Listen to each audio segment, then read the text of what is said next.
is spoken about only in whispers. A dark area that spawns the beginnings of urban legends. A place where anything can happen and usually does. During the light of day, it hides just outside of view. But when the sun goes down, spirits, creatures of the night, roam free, and things do go bump in the night.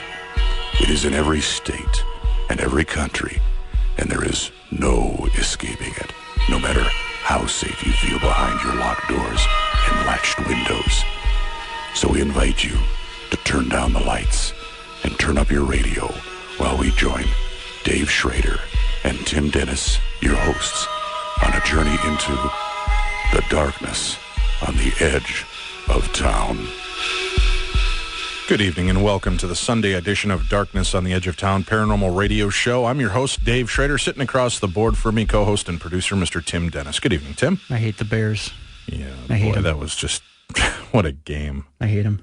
Well, you can't blame the Bears too much. No, I don't. It was only a 7-point game, dude. It was basically 7-0. Remember last year when Kyle Orton was such a you-know-what-up that he couldn't hit his you-know-what with either hand? He didn't either this time. It was just a lot of our guys dropping the ball and people running it in for touchdowns. Well, there's that. So we can't even blame Cowboy Bob Orton. Blame Childress. Let's fire him now. Fire Childress. All right, this is a paranormal, supernatural show, not a football. Well, it was pretty paranormal what happened today, God, boy. it was brutal and ugly, wasn't it?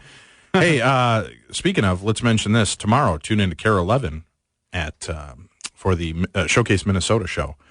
For the Showcase Minnesota show. That's a lot of repetitive nature there, isn't it? Yeah, it is. Anyway, tune in tomorrow. The lovely Nicole Remini is going to be there as a Darkness Radio aficionado, I guess. She'll be there, or official. She's going to be talking about 5 horror movies that you haven't seen that you should. So check it out. Be there to support her. Give high ratings for Nicole's showing up on that show. Contact Hr.1 after. Tell them what a great job she did, and she should be on there all the time promoting great movies. As a member of Darkness Radio, of course. Right? Sure. Is that asking too much? No. You said Darkness Radio Aficionado. I think that should be a new magazine. Let's put it out. Yes. Yeah. All right. So make sure to tune in for that tomorrow on Hr.1. For those of you out of state and you're interested, I think if you go to Hr11.com tomorrow late in the afternoon, pretty soon after it airs, they actually put the blurbs up on their website so you can see Nicole do her shtick there. So check it out. I also wanted to mention our Halloween party is up. If you're interested and you would like to join Darkness Radio and our cast of colorful colleagues, come out and join us. Wow, that was very Batman of me, wasn't it? Yes, it was. You can join us out at the very haunted Palmer House Hotel in Sauk Center, Minnesota. It's a great time. We're going to be out there ghost hunting, having fun. We're going to actually auction off 10 spots, Tim, to lucky people there to raise money for Second Harvest Heartland, which raises money for food shelves, 52 counties, I believe, across the state of Minnesota. Mm-hmm. And we're going to raise some money for that. 10 people get to go ghost hunting with us and the other people that have rented out the rooms in the hotel that night. Mm-hmm. We're going to ghost hunt, break up into little groups, and get to see some of the cool activity that takes place at the Palmer House. So you can be a part of it and help out a great cause at the same time. For more information on our event, check it out at darknessevents.com. You can also see ticket information there on how to attend our UFO program that we're going to be doing in August 2009. Tickets are already selling, so don't wait on that. It's going to be great. We're going to go out to Trout Lake, Washington. We're going to go UFO hunting. 3 nights of sky watching. Some fantastic speakers are going to be on board with us, so I hope you will join us for that. And finally, but not to be forgotten, tomorrow night, the Minneapolis Indie Horror Fest is taking place at the Rock Nightclub. It's brought to you by BBM&E and Critic Magazine and TV. It's tomorrow night at the Rock Nightclub in Maplewood. For more information, 651-770-7822, 651-770-7822.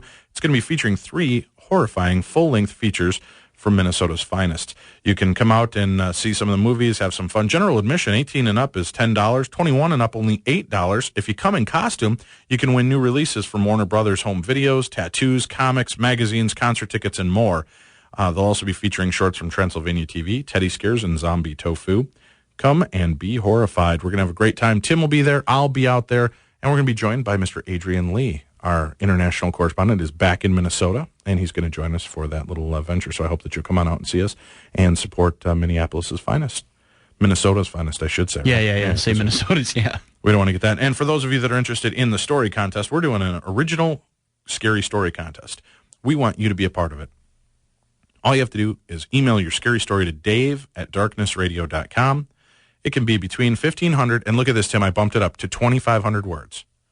1,500 to 2,500 words. What, are we reading War and Peace on the air? Exactly. No, I guess 2,000 words, double-spaced, all the stuff Marley Gibson was telling me, it's like 4 typewritten pages. So I think we can pull off, we'll let him have a 5th. What do you think? That's fair. That's like another page, yes. Like a 15, 20-minute story then. No, it's not. No, it is. Maybe the way you read. No. When they teach you in radio school, when you're reading copy, it's 100 to 120 words a minute. I could beat it. I'll be like that old guy that did the Micro Machines commercials on TV. You're going to be able to listen to the entire scary story as I go through the entire story like this. I'll be frightened in speed reading. Story contest, again, remember, email it in. And then here's something cool we're going to do with that, Tim. We are going to collect those stories. We're going to read the top 10 stories over the air at some given time in the future. You'll be able to hear those stories and share them. And then we're going to collect a bunch of the stories, including some of our celebrity friends are going to be putting in some stories. Mm-hmm. I've put out a request to Jason and Grant from Ghost Hunters, Chris Fleming from Dead Famous, Patrick Burns from Haunting Evidence, Richard Felix from Most Haunted, and quite a few other people are going to be chiming in, including the up-and-coming Mistress of Darkness herself, Marley Gibson, the author of the new Ghost Hunter series coming out this year. Mm-hmm. And we're going to shake Michelle's tree, your gal pal. She's going to write a good story for us. I hope. She's going to. She said yeah, no competition, man. No competition. Time to show her who's boss. Ooh. Ben, can you take care of that for us? All right, we're going to get going tonight. We've got on the line all the way from Seattle, Washington. Ladies and gentlemen, please welcome to the Darkness on the Edge of Town Paranormal Radio Show our book critic, Susan Cummins. Good evening, Susan. Hello, guys. Hello. So you've got a good book for us this week. I have a really good book. For those that have been on the Queen Mary, that have had a chance to experience it, we all know about Peter James. And I know Dave and Tim, you guys have had a chance to meet Peter, yes? Well, actually, we didn't get to meet him in person. We ended up talking to him. We had him on our show once. We talked to him. We originally had him planned for our first Queen Mary trip, and then he took very ill. And he said he would like to come back and do our trip the following year. And sadly, I think it was about a month prior to the event, month or two prior to the event, he passed away. So we lost him just before the event. However, I will tell you this. This is an interesting little sideline. Yeah. I went out after his passing, and I went to do a private investigation with our Tech Talk guy, Bill Murphy, and Erica Frost, the new resident psychic aboard the Queen Mary, and a friend of ours, Bree, and we went down into the cargo hold area. And we were sitting there all set up doing some EVP work and investigative work, and we heard this really strange noise coming from behind us while we were down there. We're sitting there, and Erica's explaining to us about a new ghost she thinks is there. She thinks is a nurse. She's heard the nurse weeping or singing, I guess. So as we're sitting there, all of a sudden, from behind us, we begin to hear this weird, like, raspy breathing. Well, as we're talking, I look at Erica, and I go, what is that? And she goes, I don't know. And I said, wasn't Peter James using a ventilator to help him breathe in the later stages of his life? And she said, yeah, he had horrible lung problems, so that is strange. Well, we went over, and the strange part is we found the noise, but it seemed to be coming from outside the ship. So we kind of ignored it. Then we decided to go down into the bottom of the cargo hold to do it, a little bit more EVP work. We get down there. I'm not down there 2-3 minutes, and suddenly behind me, you can hear the breathing begin again, and this time it's inside the ship, right behind me, Bill Murphy, and we all heard this. It was just crazy. I yell up to Erica. I go, Erica, is that noise still going on up there? She goes, no, Dave, it's not going on up here. I go, well, it's down here with us now. So we wait about 5-10 more minutes, and we go back upstairs. We sit down. The noise is not to be heard up there. We start talking about how strange it was, and right behind us again, it starts with that. And we had invited Peter to be there with us that night if he was still aboard the ship. So I don't know. That was just a freaky little story of ours that we had happen. I thought was kind of interesting. Now, I don't want to jump ahead in the story, which I really enjoyed. And I have to tell everybody it's not going to be out until, I believe, November. Right. So I got a copy of the book ahead of time. And it's written, of course, well, not by Peter himself, but Gian Temperelli, I believe is how you pronounce. Hopefully, I'm so sorry if I'm mispronouncing it. Actually took the memoirs and all of the notes and everything that Peter wrote, and Peter gave it to him and said, please, I really, really, really need for this to be written, and I need for my story to be told. So I don't want to jump too far ahead, but I do want to get back to that about the Queen Mary. But it talks about, it's in first person. It's James's story about about when he was 9 years old, and how he first knew he had a gift when he started to play with children in his apartment that he found out later had all died in a tragic fire. He goes on into his life and discovers that people look at ghosts, they all tend to make them evil or scary, and he really wants people to know what they are or what he feels ghosts are. So it's his personal story, trying to get his personal philosophies out there, and he's really funny, by the way. I mean, you can almost hear his voice as you read this book. So I had a lot of chuckles throughout every page. But I have to tell you, getting back to the Gray Ghost, that's what they called the Queen Mary. Right. What I enjoyed was, I remember that story you told me, Dave, about what you experienced down there, and come to find out that they lost several hundred soldiers, men and women, down in the cargo hold due to asphyxiation. Yes, right, exactly. I thought that was interesting. Mm-hmm. So, the heavy breathing, I mean, if you're asphyxiated, wouldn't you breathe really heavy? Well, this wasn't like a heavy, it wasn't like a kind of thing. It was like, it sounded like a respirator. Yeah, it sounded like a ventilator or respirator breathing apparatus. It was very strange. Oh, well, and that, that very well could be. But I enjoyed this book. I hope that people have a chance to read it when it comes out. You really do feel that you're hearing his voice, you're hearing his experiences. He was cracking me up. He had one line where he was talking about how people can cleanse the auras of other people. And he says, I want to know where this supposed soap exists. I want to know how I can clean my aura. I mean, you could hear his sense of humor. Right. So I really enjoyed it. It was a lovely book. And again, the name of the book is? Heaven, Can You Hear Me? And at first you sort of wonder what the book is going to be about with that title. The touching thing is the very first spirit that he encountered, the little boy, I believe his name is Paul, who was lost, obviously, from tragedy, was looking for his mother. And so he would pray at night, Heaven, Can You Hear Me? Because he was told his mommy went to heaven. So that's where the title of the book came from. Oh. Very touching, very funny. I really enjoyed the book.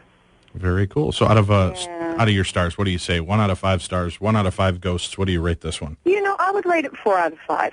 4 out of 5, okay. It's a lovely, touching story in Peter's own words, and you could relate to it. All of us can throughout the book. It was lovely, well written. Yeah, they had sent me an advance copy of the book as well, and I had a chance to go through it. I agree with you on the fact. I think it was very well done. They really, I think, Peter, of course, I believe passed away before the completion of the book.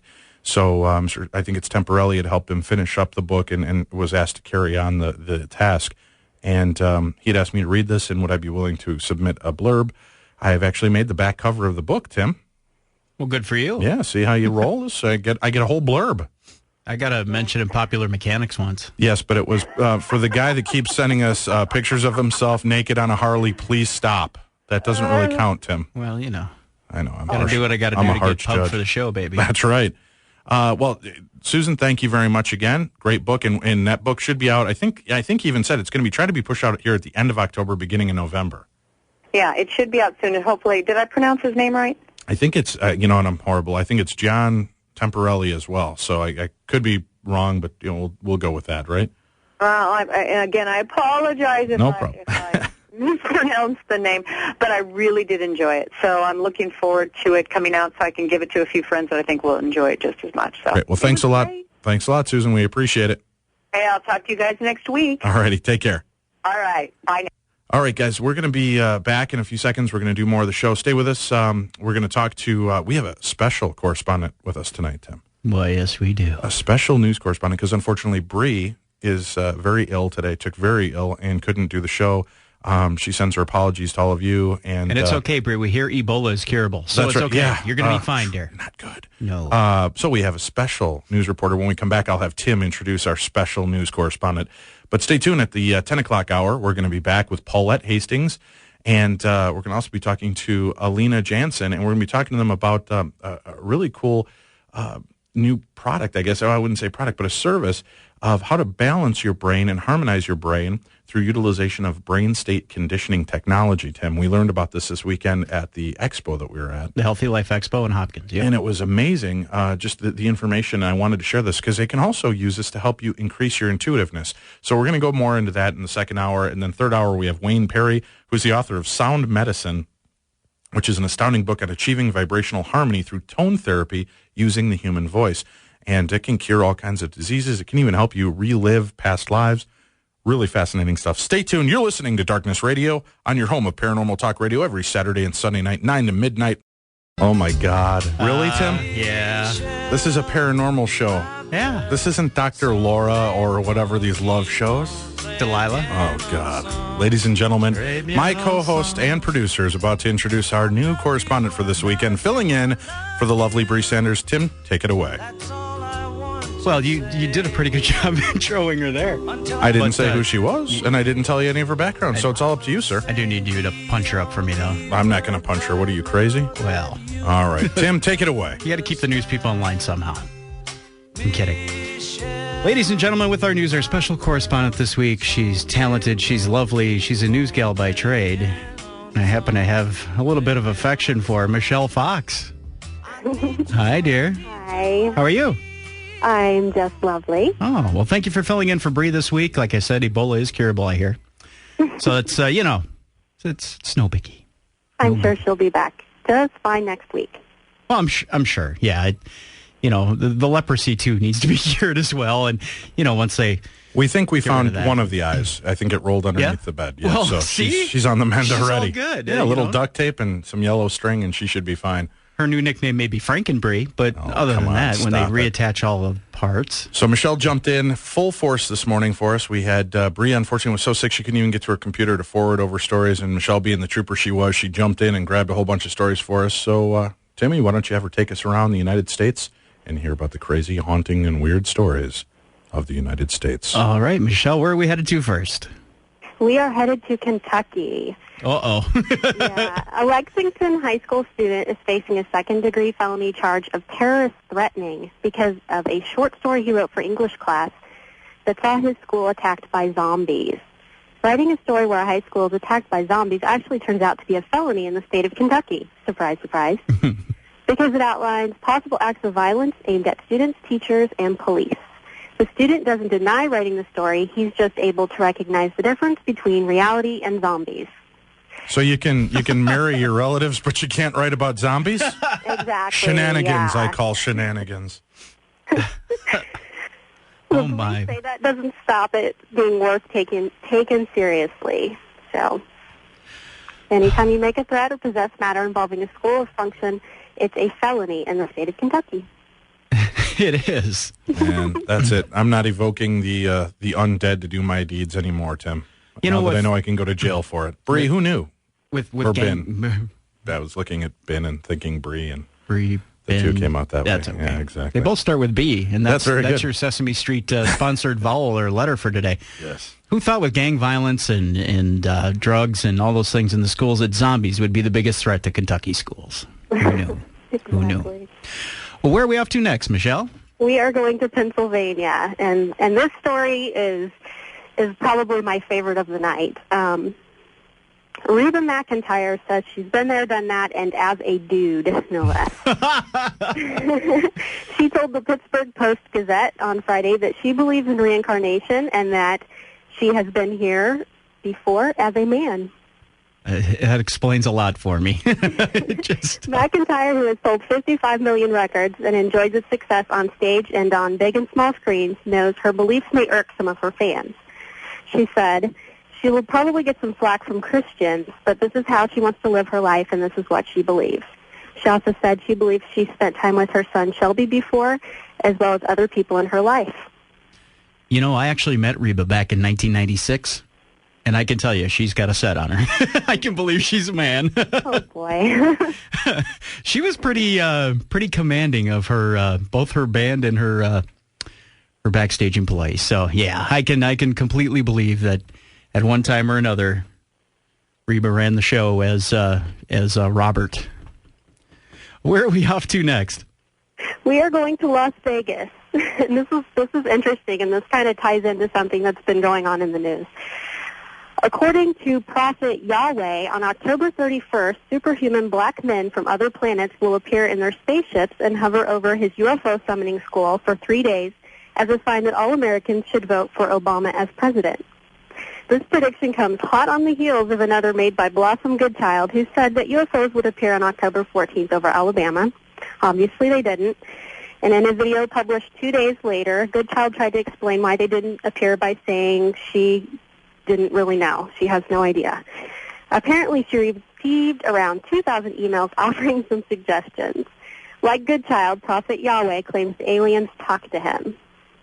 Now, what's interesting, though, is this Prophet Yahweh, and I recommend for folks out there who haven't heard of this cat, his name is Prophet Yahweh out of Vegas. You can actually go online, go to YouTube, and Google or YouTube Prophet Yahweh News 13, I think it was. They did an actual news story where they brought this guy out in the middle. They chose the location, took him out. They were doing the story about what he did, and they said, "Could you pray for this?" He goes, "Well, yeah, I'll do what I can." And as they started praying for it, out of the sky dropped the silver ball, and it started moving around. The reporters were catching it, the cameras were catching it, everything was right there on film. So it's pretty intriguing that they were able to catch this kind of activity going on while it was going on. But what I find is strange too, Tim, is James Gilliland, right, from Esetti Ranch, Prophet Yahweh, this Blossom Goodchild. The interesting is I've been to James Gilliland's ranch. I've seen the things. I've experienced things I can't get my mind around. We've witnessed actual news reports with Prophet Yahweh being able to call down the UFOs. So we know there's definitely something going on. But I think the strange thing is that every one of these people have been told they're going to make themselves known. As a matter of fact, I think James is predicting that they're going to make themselves known in November this year. But didn't he tell us that last year? Yeah, he did. So I think, I wonder if the aliens are kind of part of the conspiracy, too, of, they give enough information and then they dole out a little bit of stuff to make you seem nuts so that people don't really, I don't know. Isn't that, they're in the misinformation dealings as well as the government. You know what the skeptics are going to say.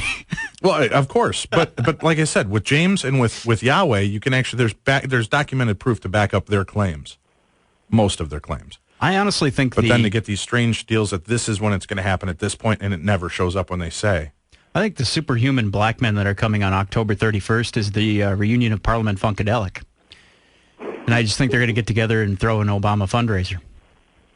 I don't know. I think that's all it is. I think George Clinton enough looks like an alien, and I think maybe Prophet Yahweh's a little confused. Let's take a quick break, and we'll be back with more of the lovely news from Michelle Fox. We'll be back. You're listening to Darkness Radio.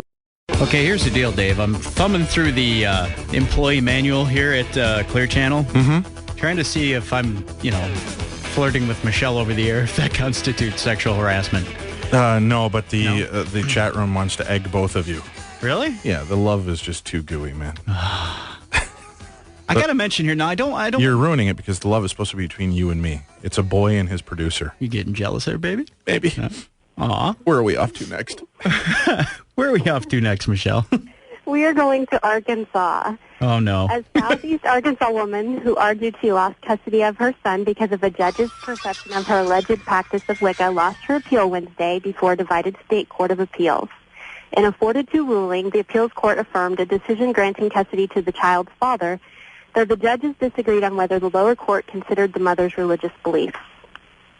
Wow, so they took her away because of the religious... Repeat that part again. I mean, that's just crazy. Yeah. She lost custody of her son because of she practices Wicca. That's what it boils down to. There's no... I mean, so just because it's not an accepted form for this judge, they can just take somebody's child away on this structure? In Arkansas, I guess so. Wow. That's completely insane to me. Well, you don't want to be a witch in Arkansas, Tim. Oh, well, you don't want to be a witch anywhere? No, that's not true. We have nothing against witches. No, I'm kidding. I'm kidding. God, nice. I'm Please joking. send all of your emails to tim@darknessradio.com. I didn't mean it in that respect. No, that's crazy. So they took away her wow. Next thing you know, they're going to be taking kids away from me because I'm a paranormal radio host? No, a Donny Osmond fan. Oh, well, I would take your kids away for that, too. Stop it. Where are we off to next, Michelle? We're going to San Diego. A voodoo supply shop east of San Diego's Center City burned Sunday, damaging an adjacent taco shop and displacing the proprietor. The store was a total loss, firefighters said. Several neighboring houses had to be evacuated when the fire broke out at 4:18 a.m., according to San Diego police. A fire dispatcher said the fire was caused by a lit candle that ignited some sort of combustible goods. It caused $250,000 in damage to the structure. and destroyed $90,000 in products inside the shop. That is just incredible. Isn't it ironic, don't you think, that a voodoo store went up in flames from a candle? I would think that it should have been protected by some sort of voodoo spell. I don't know. I would have been, Tim, I would have been more surprised if it burned up by just a voodoo doll. Candles have flames on them, so that's not really a far stretch to have something bad happen. But like Michelle said, shouldn't they be protected? Not necessarily. The whole thing is if my juju is stronger than your juju, and let's say Big Mama Rosie's voodoo shop down the street didn't like her business, she could have maybe thrown, I don't know, I'm just throwing out a name here. She could have thrown in, she could have thrown in, another jinx at them. I don't know. That's really weird. So it burned down. All right, where are we off to next, Michelle? We're going to Salt Lake City. Pointed hats of all shapes, sizes, and colors filled part of the Grand America Hotel Saturday for a pre-Halloween celebration. The Black Hat Society, a group of Utah Wiccans, held their annual Witches' High Tea Saturday afternoon. Everyone who attended came dressed to the nines. The group says the annual tea is a way for people to meet some realm yet light-hearted witches before Halloween. And while they were at the tea, the government broke in and took their children, and they're now separating them. It's okay in Utah. It's one of those stings, do you think? How crazy is that? In Utah, the home of Mormons, not that I'm picking on the Mormons, but they seem to have a much more stringent rule policy. It's okay for witches to get together and have a high tea, but in Arkansas, where you can carry a loaded gun in your car and drink beer at the same time, we ain't putting up with none of that there witchcraft. Unless your name is Samantha and you're married to Durwood, that ain't happening here. Durwood? That's right. You know what's interesting is Child Services, before they took the children away, actually sat down and had a little Earl Grey and some biscuits with them. So that's nice. Where are we off to next, Michelle? We're going to Maryland. If you live in Frederick County, Maryland, you might want to lock your doors and windows because that strange thing flying about could very well be a snallygaster. Please watch your language. This is a family show. A smelly what? Wait. Snallygaster. A snallygaster. Okay. Patrick Boynton has recently written a book titled Snallygaster, The Lost Legend of Frederick County. Many Maryland natives have memories of the mythical dragon-like beast said to inhabit Frederick County. Apparently it's a winged beastie that swoops down from the sky to steal chickens and children from unsuspecting townsfolk and this has been passed down from generation to generation. And when author Patrick Boynton moved to Frederick from New Jersey 3 years ago, he became instantly intrigued by the Snallygaster legend and spent 6 months researching the elusive monster online and in local libraries. Well, he didn't have to go that far because my kids will tell you the smelly bastard lives with them. Is that what you said, smelly bastard or snallygaster? Snallygaster. Snallygaster. Okay, no, I gotcha. Wait. Okay, now, Michelle, say it real slow for me. Say snallygaster.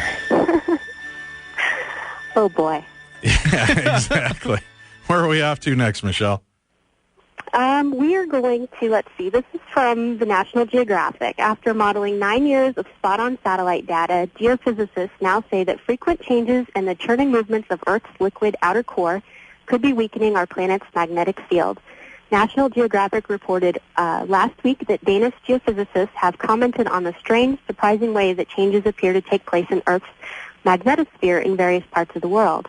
This has prompted some to ponder whether or not paranormal phenomenon might be triggered by such activity, and even if the Mayans might have been correct about their doomsday theories for the ever steadily approaching 2012. Well, you know what's interesting? I just watched a show on, I think it was History Channel, talking about the Mayan calendar and the Mayan doomsday. Mm-hmm.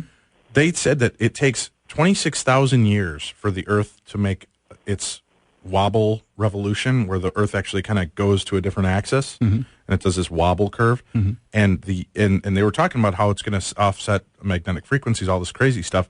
And it happens, just so happens, that this takes place exactly in December 2012. I think it is the date. What is it, December 12th, 2012, or 2011 or something? Somewhere in there, yeah. Or December 11th or 12th. It goes on. So the big thing they were saying is, how in the world could the Mayans know way back then that this is when the wobble would take place? This is before, the technology to really track this stuff. It's not like they had people 26,000 years before saying, oh, yeah, you're going to want to watch out for this come 2012. But that might make sense if the geomagnetic force is changing, which may be why there's such a heightened perception to the paranormal going on right now. I don't know. I could be wrong. It could be, but it's half a dozen of one and half a dozen of the other. Whatever the George Bush saying is. That, and I've always contended, we talked about the Stanley effect before in past shows, about electromagnetic energy and the fact that electromagnetic energy is either A, causing you to see things that are paranormal, or B, is actually opening you up and opening up your perception of the paranormal. You're right. It would make sense if we're all of a sudden being bombarded with more electromagnetic energy that we're going to see more. That's right. All right, Michelle, we got about 2 more minutes here with you. What else do we have going on? Let's see. Well, this one comes from NASA. NASA commissioned Stephen Pierce, a chemist and managing director of fragrance manufacturing company Omega Ingredients, to recreate the smell of space in a laboratory. His research will be used to help astronauts prepare for the conditions they will encounter in space. Apparently, space smells like, what is it? It smells like fried steak, what the astronauts have told him, as well as hot metal and even welding a motorbike. Space smells like hot steak and welding a motorbike.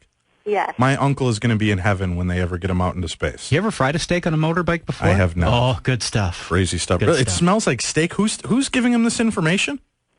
Actually, the information came from interviews with astronauts when they had been outside and then returned to the space station and were desuiting and taking off their helmets. They all reported the same particular odors. You know what's interesting, Tim, is how much, when you go out in the sun too long, do you ever get that your skin kind of smells like, or especially if you go in a tanning booth, you smell like burned bacon. A little bit, yeah. So I wonder if it has something to do with being up in that atmosphere, if you're actually getting kind of a weird lunar burn. I just want to know what astronaut stuck us out of the space capsule and went, fried steak. That's right. That's that's bizarre. All right, what's our next story here, Michelle? Actually, in Nebraska, a U.S. judge has thrown out a case against God, ruling that the defendant has no address, legal papers cannot be served. The suit was launched by Nebraska State Senator Ernie Chambers, who said he might appeal against the ruling. He sought a permanent injunction to prevent the death, destruction, terrorization caused by God. He said he would carefully consider Judge Polk, that's the judge that ruled, before deciding whether to appeal. Since God knows everything, he reasons, God has notice of this lawsuit. I would think God's countersuit would be, banishment to hell. Banishment to hell, or the fact, remember in the Bible right here where it says, I give you free will? I don't know. You can't put the blame on him. Well, Michelle, thanks a lot for filling in this evening with us and being a part of it. You guys stay tuned. We're going to have Tech Talk coming up with Bill Murphy, and we have a special guest joining Bill this evening as well. And we'll be doing that. And again, Michelle, thanks again for chiming in with us, and hopefully we can have you back in the future if one of our other news correspondents goes down ill. Oh, sure, definitely. Thank you very much, and thank you all for tuning in. You're listening to Darkness Radio, your home for paranormal talk radio every Saturday and Sunday night, 9 to midnight. We'll be right back with more. Good evening. Welcome back to the Darkness on the Edge of Town Paranormal Radio Show. I'm your host, Dave Schrader. Across the board from me, Tim Dennis. In the back studio, we've got the lovely intern Ben, along with the ravishing Andy, helping us out in the studio this evening. Ravishing Andy. I had one of those dolls. Yes, wasn't he related to the amazing Randy? I think so, yeah. Ravishing Andy. We're going to go now, ladies and gentlemen, to our featured segment for this week. Charlie Murphy, Mr. Bill Murphy from Los Angeles is here, our Tech Talk director. And Bill, welcome back to the Darkness on the Edge of Town radio show. Thanks for being here with us, sir. It's always my pleasure, Dave, and hello to you, Tim. Now, let's talk a little bit about this before we bring your guest in. Do you want to give us a little background on Mike and kind of do a little introduction for him here? I do. Mike Colletta he's a really interesting, very highly qualified engineer. He works for the Air Force Space Command, and he works with the ground control systems, which is radar, optics, weather, everything monitoring prior to a launch occurring. So he definitely knows his way around an engineering room. So I met Mike in one of the ITC forums that I participate in, and originally we were corresponding a little bit on box research. He's one of the guys that was one of the ones that was able to hack one of the Radio Shack radios early on, 12470, not the 69, which is the one that, Dave, you've had at your auctions. Right. The 470 has a built-in speaker, but it's only an earlier version that you're able to hack. So he did that. He posted the schematics. He also posted the schematics to the 12469 after Bill Chappelle took them down off his site. But that's not what this is about right now. What I want to bring Mike on the line for is because Mike has developed some other devices. Okay. One of them is a shadow detector, and it would recognize a shadow moving into space between its detector and the outside wall. So it's a shadow that's a freeform shadow that would move in front of it, it would set off an alarm. Now, Mike, you're with us on the air? I sure am. Hi, guys. Okay, welcome to the show, Mike. Thanks for spending some time with us here. So now this is a shadow detector. What would keep, say, somebody walking past an open window and their shadow falls across the floor and wall in front of it, but it's outside of frame? I mean, how would that keep it from the shadow being detected that way? Well, it probably, if it passed anywhere across the detector itself, it would set it off. I've got a sensitivity knob on there that I can actually, once I turn it on, I set it to the ambient light in the room itself. So it's monitoring the room light intensity, and anything that causes the shadow, just the slightest bit of change in intensity of that light will set this thing off, and then it resets on its own. But yeah, so anything, a person going by also would set it off, as long as they're casting some kind of shadow. Well, how do you measure shadow anyway? I mean, how do you measure a density of something that's non-measurable? Well, the circuitry, actually, it's basically a photoresistor with a couple of other resistors in parallel and series that are connected to a comparator-type circuit. And what you do is you're taking a measurement, a voltage measurement, and when that voltage measurement changes in that comparator, it sets off the alarm. So as soon as that shadow is detected by the photoresistor, it'll actually change the resistance, causing the circuits to actually change, and that's how the thing detects it. Now, when you detect this, does the shadow detector, is it able to tell where the source of the shadow came from? Is it recording it video-wise, or is it just sense? What exactly does the whole kit do for us here? Well, right now, as it was a prototype, last year I started putting these boxes together after I was reading some of the paranormal websites and seeing the different things that were happening in the paranormal world, like shadow figures, things like that. And when I was working on the Radio Shack hacks, I noticed that I was getting a lot more shadow-type figures in my basement here, which I've never had before. And that's what kind of prompted me to make something. I go, I wonder if I could make something that could detect something going on behind me when I'm not watching. So that's when I put this thing together. As I said, it's in the prototype phase. My other box is also in the prototype phase. So if I was to go into the development phase, I would want to put a lot more thought into all of these products. Right now, like I said, it's prototype phase. It does work as far as it'll actually work the opposite way also. You can take it into a completely dark room and then adjust the sensitivity, and any tiny amount of light will set this thing off also. All right, very cool. And now this is something you're just in prototype stage with. Are you looking at bringing it out? Prototypes. I've tested them only down in my little lab down here. That's about it. All right. And how about now, what was the other one, Bill, that you'd brought him on for? There was another product as well? Mike has also developed, which for paranormal investigators would be the equivalent of a Swiss Army knife. It's called the Microbox, and it's got a ton of features in it. So, Mike, why don't you jump in and tell us about the Microbox? I'm fascinated with that piece as well. Okay, the Microbox, like I said, I saw all these different things, the detectors and things that were separate, like the EVP-type detectors and the electronic, the EMF detectors, things like that. So I said, I don't see anything on the market where it's just like one thing an investigator can take with them, carry around. So I bought this little box at one of the Radio Shack stores and said, I wonder how many detectors I can fit into this. So I took a combination of both already made circuit boards, and then maybe some of them I modified to make something else, and then some of them I actually went on the drawing board and designed some circuitry and then breadboarded it and then put that together. So I've got a combination of different things. Already made devices such as the motion detector was a small type kid's motion detector that I was able to take apart and fit into there. The camera, the USB camera that's in there, I took that apart from another camera and put that in there, and you can actually capture movement and things through that. That connects to the computer with a USB on the USB port. I also have a proximity/potential difference detector, which actually senses a change. I think I'm guessing now because entities can be made up of so many things. I don't think anybody really has it down pat what a spirit or entity is made of. So I just started throwing these things together. I said, well, maybe this will pick up spirits or entities or shadow people or whatever. The proximity/potential difference detector, well, I think that what it's doing is measuring an electrical charge in the area, about a 25-foot area, and when there's a charge, either negative or positive difference in that area, it sets this thing off. And I've tested it with my cat and other people walking in the room, and actually when my furnace kicks on, the thing goes off, depending on how you set the sensitivity. So I figured if I put this thing in a room somewhere, if there's actually kind of a charge-type electrical charge movement in the room, it'll set this thing off. As I said, this is all still in the prototype phase, but I've got it to work under conditions like that over and over again, depending on how I set the thing. It's got, like I said, it's got a sensitivity. Now, you've tested it with living creatures. Have you tested it in a ghost hunting environment?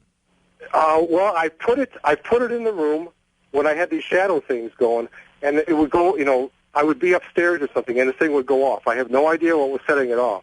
I would come down, reset it, and let it go again, and maybe it would go off, about 15, 20 minutes later on. So, no, I don't know what's setting it off yet, but I'd like to, maybe take it to a place where I could actually test it in like a haunted area or something like that. But well, Mike, today's your lucky day. As a member of Darkness Radio, we're also inviting you to join us live at the Stanley Hotel in November. We'd like to have you come on up there if you'd like to and spend some time with us, and maybe you can even use your prototypes. We can use them during the ghost hunts and practice with them there if you'd be open for that. That would be awesome. Hey, I'm honored. Yeah, I'm about 2 hours from the Stanley, so. Yeah, well, why don't we see if we can arrange a way for you to come on up and spend some time with us ghost hunting, and maybe you can do a presentation talking to people about what you're doing, and, if you're open for that. And, Bill, you're going to be there, correct, at the Stanley as well? Yes, I will. And I'll have an array of other experimental gear as well. Great. Well, maybe, you know what, guys, maybe we could do this if you're open for it. During the actual ghost hunt, we usually have half the crowd go off ghost hunting. We have the other half hang out and just listen to different talks. And I know Tim's going to be doing some stuff with EVP. But if you guys are interested, maybe during the ghost hunt, you can sit down with the remaining people that are not part of the actual ghost hunt and go over the different experimental equipment, talk about how it's used, what it's used for. And there are a few haunted locations, like in the Pinion Billiard Room. Maybe we can do a little investigating right in that room with the people that are there. That'd be fantastic, Dave. I'd love to do it. All right, great. Well, I appreciate it. Yeah, Mike, we'll talk a little bit more about this. But see, added bonuses, folks. When you sign on for a Darkness Radio event, you get new guests all the time with the highest quality technology that we can offer. Tim, you like Wonderful. that? You sure know how to shell. I do. I'm all and about there's something else I want to add about the microbox. I mean, not only does it have the features that he listed, but it's got an ion detector, temperature sensors, of course, the motion sensor that he mentioned, a white noise generator if you want to use white noise when you're recording EVPs. It does have the camera, and it's got a flashlight. You can also use it for your iPod, hook it to your bed, and use it as a Magic Fingers massager. If you choose to, you can probably add that. What he was thinking about adding was going to be a SpeakJet chip, which is what Bill Chappelle employs to give voice to the obelisk. And so it would be able to speak out what of the alarms are being triggered. So that'd be a handy feature, so you don't have to be observing it directly. Well, Mike, I appreciate you joining us here. Let's talk a little bit more off-air, and we'll talk as we're getting closer to the Stanley event and see what we can do to arrange to have you in there with Bill doing some work and sharing your new equipment with us, if you don't mind. Well, thank you very much. Thank you very much, Mike. And can people check out your website? Where do you recommend they go check you out? If they just type in www.ufogeek.com, that's UFOGEEK.com, they can find all my stuff and my free videos and the whole bit. Great. Well, I appreciate that, Mike. Thanks a lot for spending some time with us here this evening. We'll look forward to talking to you more. Bill, thanks again for coming on with Tech Talk. And you know what, Bill? Actually, I'm going to ask you, do you have, if you don't have plans, I'd like you to hang in for a few minutes into this second hour as we talk about our next part of the program. I'd like you to be here for a few minutes with that in the introduction. I would love to be there, Dave. Thank you. Great. All right, guys. Well, you guys stay tuned. We got a fantastic show for you coming up here this evening. We're going to be looking at alternative medicines and treatments. I think this is going to be something everybody's going to see as possible life-altering information. Hopefully all of you will grasp it, and we'll be able to share that with other people. You're listening to the best in paranormal talk radio right here on your home of Paranormal Talk Radio.